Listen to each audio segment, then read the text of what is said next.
What is going on, guys and gals? Welcome back to another video. This is your boy J Love with Flash Love Logistics. Thank you so much for being a part of this channel. Thank you for being a part of this video. Like the title says, we're going to be talking about what I would consider a slow week. Now, we did get a we did get a load every single day, but as you will see, the gross of the load was not the sizing that we wanted, and they were pretty small loads. But I did do some math, and I thought it'd be a great video to show you what a slow week looks like, but how that can be beneficial sometimes. Now, I know a lot of times we're going to be in a battle of gross versus rate per mile. You guys will see that if you're on the road. You'll also see that if you're doing research. People talk about that all the time. A lot of people are all about the gross number per week. You know, they just want to make as much money that week as possible, and they'll put any amount of miles down to do it. But I think sometimes if you do that and then you go to the brass tacks and really see what the profit comes out to be, you would see that it'd be better for you not to do that many miles. So this is a small week for a full-size 48-foot flatbed when it comes to gross, but the rate per mile came out really good and our profit per mile came out really good. So I want to show you guys that, and hopefully you can learn from it. Okay, guys and gals, so I want to go through what this last week looked like. First off, when we do our weeks here at Flash Love Logistics, we go from Tuesday to Monday. That's because a lot of guys pick up their biggest load of the week on Friday, and I want to make sure that load can be dropped on Monday and that they can get paid on Friday for that load. If I did the cutoff on Monday, a lot of times you're not going to be dropping off. You don't drop off much on a Sunday ever. A lot of places are closed. It just doesn't work out good. So I want to make sure they can pick it up on Friday, drop it on Monday, and get paid that next Friday for that load. So that being said, this week is going to look at the 19th of March to the 25th of March. So we arrived on the 18th of March into Wichita, Kansas. It also goes off by drop-off, so you gotta know that. And we picked up a load going to Oklahoma City, Oklahoma for $650. Now, when I was in Wichita, Kansas this week, dispatching the truck, I saw that there were a lot of loads going from Wichita, Kansas to Oklahoma City, Oklahoma, and a lot of loads going from Oklahoma City, Oklahoma to Wichita, Kansas. And it's only about 175 miles trip, one way. So I was thinking, if we can do two of these loads a day at about $650 or $625, that's going to be, almost a $1,300 day. But the rate per mile is going to be really good because the total miles is going to be, 360, give or take, 350 with a little bit of deadhead. So it's going to be a really good rate per mile and a okay grossing day. And so that's what we tried to do. But, when it comes to getting loaded, getting unloaded and everything, it just takes a while. So by the time we got this load dropped off, it just didn't end up working out. We dropped it off, I think, about 2:30 on the 18th, but it was moved to the 19th. And then we weren't able to pick up another load. And then the 19th, I was like, well, let me try first thing in the morning to be able to do this again. I tried first thing in the morning to be able to do it again. By the time we got to Wichita, Kansas, we had like a 2:30 drop-off time, and we couldn't get another load either. So my little experiment here did not work out the best, but both these loads were easy loads, good paying loads for the miles. I'll show you the pictures here. This one I think is just bags of cement. If the pictures will load, here we go. Technical difficulties, technical difficulties, technical difficulties. Here we go. Yes, I think these are just bags of cement. And then we do a lot of these loads, mulch bags going to like Lowe's and Home Depot and stuff. We do a lot of those because they're usually paying pretty good per mile. They're not the longest hauling loads. Usually the biggest one I've ever seen is about 400 miles, but they're really easy to do. And then once we got to Wichita, Kansas, we booked a load going from McPherson, Kansas to Omaha, Nebraska for $900. This load wasn't too bad. Obviously, no tarp, which is cool. I don't like tarp, and I think it's just the flat hay, I believe, is that what that is? The reels of hay, you can call them. $900 got us out of the Kansas area, put us in Omaha, Nebraska. I don't mind Omaha, Nebraska that much.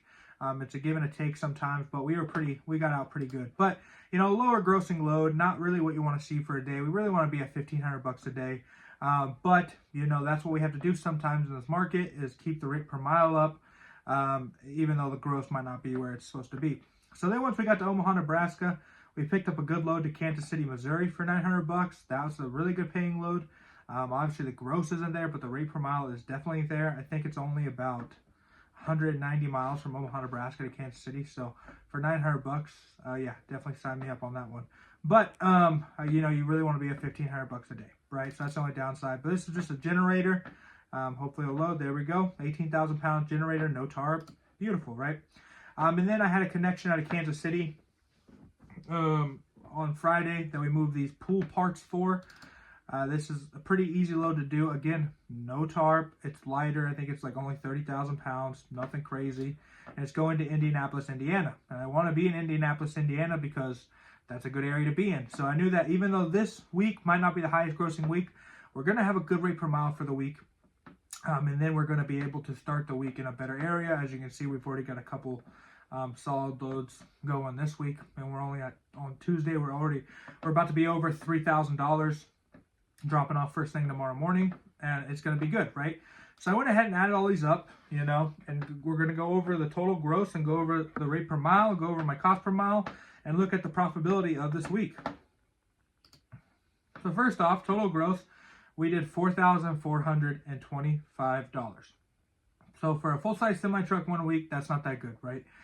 We definitely, I never want to be under $5,000. I usually want to be over, you know, $6,500. Is where I want to be at a good rate per mile. Obviously, there's some guys who are like, I do 8,000 to 10,000, but their rate per mile is crappy. They're not profiting any money at the end of the day. You know, they're just putting a lot of money into the bank account to take a lot of money out of the bank account. So I don't want to be those guys, right?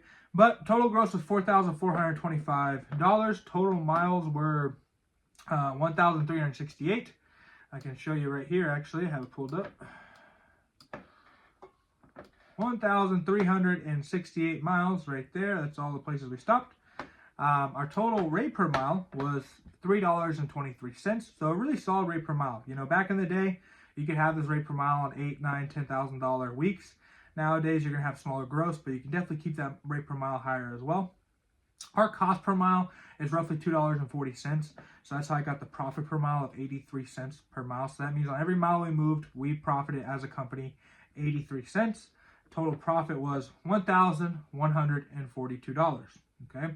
For example, if you're paying your driver 25%, the driver would be paid $1,106, and then his pay per mile would have been 81 cents. So not a terrible pay for a driver. Obviously, they're away from home. You know, you want to see them making more than 1,100 bucks a week, obviously. But for the effort that was put out from the driver, 81 cents. He was paid for every single mile that truck moved. No tarps at all this week, so it was a pretty easy week. So when I saw these numbers, I was kind of impressed. I said, oh, well, you know, I only grossed 4,400 bucks, but our company profit was over $1,000 for that week. Now, a couple things you need to understand, though, when it comes to your cost per mile, your cost per mile is going to fluctuate with how many miles you run that month.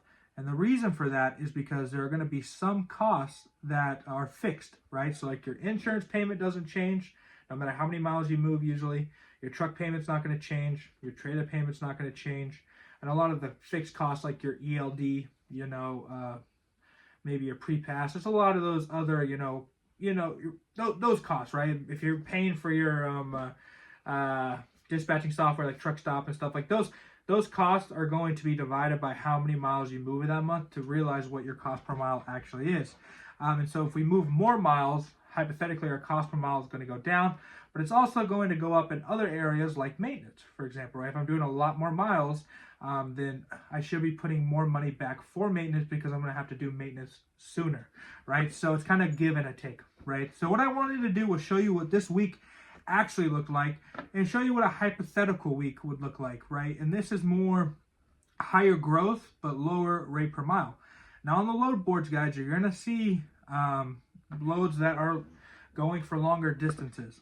But usually when they are going for longer distances, they're going to have a lower rate per mile. Or if they have a high rate per mile going for a long distance, they're going to areas that are going to rip you to shreds, like Miami, Florida, or Montana, or North Dakota, or one of these areas where, or Colorado, you go there and you get paid good, but then once you get there, you know, you lose a day or you have to deadhead out, 400 or 500 miles to get something worth moving, right?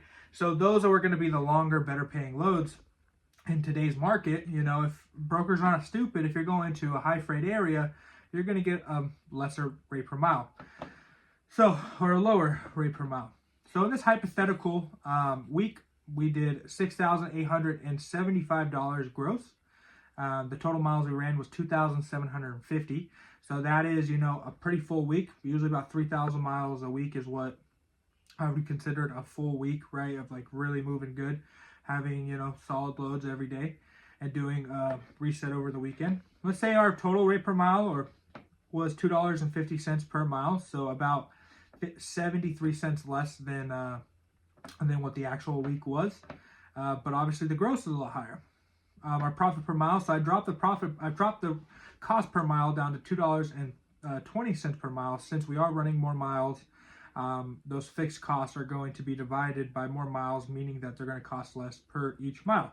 So at $2.20 cost per mile, we profited 20 cents per mile. So that means our total profit for that week, if we did more miles but a lower rate per mile, would have been $550. So the company doubled what they would have profited on the actual week, or doubled their. So the company lost 500. That's what I'm trying to say, right? Hold up. The company lost about $600 if we would have taken crappier loads but done a higher gross. Now the driver, he would have made more money. He would have made $1,718, but his actual pay per mile would have went down to 63 cents. So still not a terrible pay per mile, but he would be working harder for less money. But he would have an overall bigger check at the end of the week. So for the driver, it would be more beneficial usually to do, more gross, because they're not worried about maintenance. They're not worried about a lot of other stuff like that. Does not come into consideration when they are just being a driver. But from a company standpoint, I want the profit to be as high as possible. So in our actual week, we profited over $1,000. Hypothetically, we would have lost, 600 of that if we would have done, a higher growth with the lower rate per mile. So you guys just kind of got to look at and understand, what's my cost per mile? How much does it cost me to actually move my truck? And then what are my rates looking like, or what is my average rate per mile for the month of February? If I have a cost per mile of, $2.20, and you drive the whole month, you do everything you need to do, and then you sit down and look at the numbers, and you can look and see that you might have ran 8,000 miles, and you had an average rate per mile of $2.40. Then you're profiting 20 cents per mile on 8,000 miles. I don't know what that would be off the top of my head, but you can really see how much money did your company actually make. And so it's really important for you to understand these numbers and to realize, okay, what type of company if I'm operating right now? Am I the type of guy that wants to go for these really high gross numbers because I really want the money to come into my bank account? Or am I somebody that's going to be a little bit more meticulous about the loads I take, even though they are smaller loads, even though I'm going to be sitting more if I'm driving my own truck, or the driver's going to be sitting more? Maybe you put a program in place where the driver gets paid per mile no matter what. Or maybe if you're doing a lot of smaller loads like this, you can give them a set salary per week, especially if you have good connections that are just going to keeping your gross lower, but you can give them a salary so they know exactly how much money they're making each week regardless.